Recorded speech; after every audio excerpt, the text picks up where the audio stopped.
Hence the tale of Sweeney Todd. Skin was pale and his eye was odd.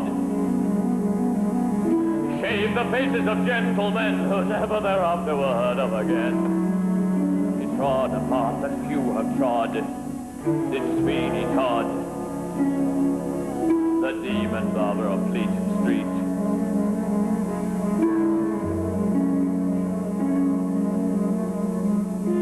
Kept a shop in London town, of fancy clients and good renown.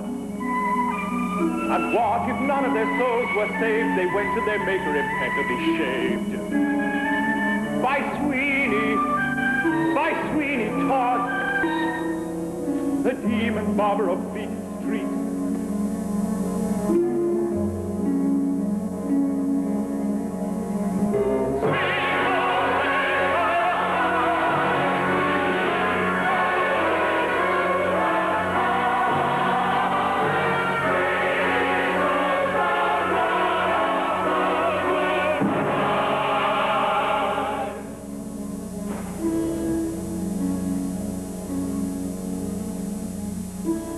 Were few, his room was bare, a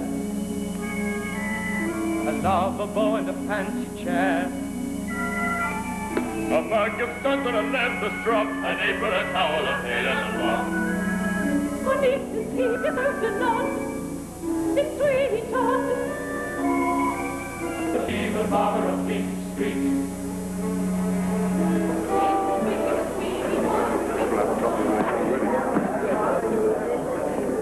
Well, if you come by taxi, it's not only not well marked, but bloody expensive, I'll tell you.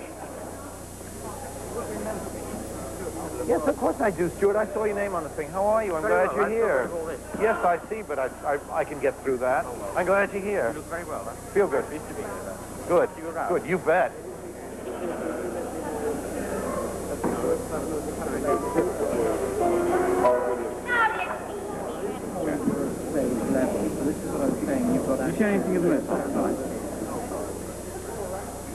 Did you, Artie?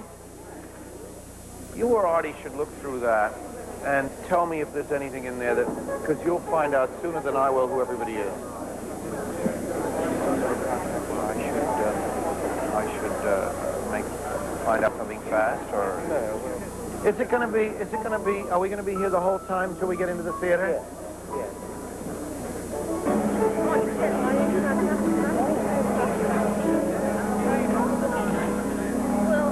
Good morning. School is convened. The credo that's kind of governed the work that Sondheim and I have done together has always been less is more. It's that old cliche that you've heard. Came around to doing Sweeney Todd. I found somewhere that another saying, which was that less is boring and that more is more. And it was obvious. It's been staring us in the face all these years.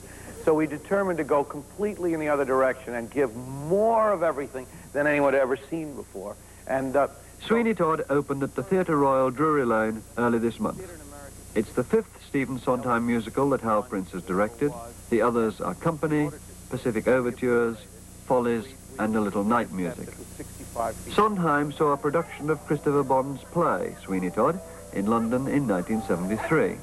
It's the story of the Fleet Street barber who, driven mad, murders his customers and arranges for their bodies to be made into meat pies, and it's set in Victorian London. Sondheim thought it would make a musical. And I went to Hal, and I said, would this interest you? And I showed him the script, and Hal is not the fan of melodrama and farce that I am. Those are, I think, my two favorite forms of theater. And he said, well, I could do this. Yeah, but he was clearly not very enthusiastic.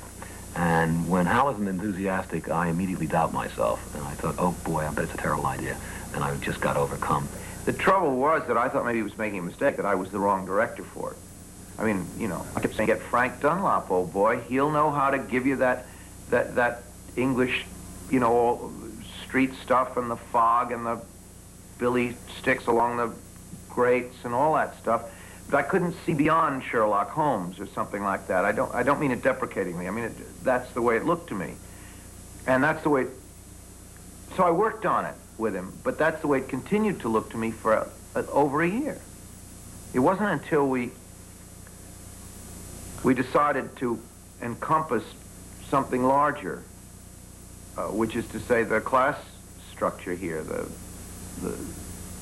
terrible, frustrating struggle to move out of the class in which you're born, which was more dramatic certainly in Victorian times. And suddenly it became about the industrial age, it became about the incursions of machinery on the spirit and people, on the soul, on poetry and so on. A lot of highfalutin stuff, but in fact that's what made it possible for me to direct it. So we invited Hugh Wheeler, who did the libretti for A Little Night Music and Candide, to write the book for us, to adapt Chris Bond's play into a musical structure. Now, the set, what we did was make a factory, so that the whole play takes place in a Victorian foundry. If you ask what they make in that foundry, they make a show called Sweeney Todd. And these people all work in the factory, and the sunlight never hits any of them.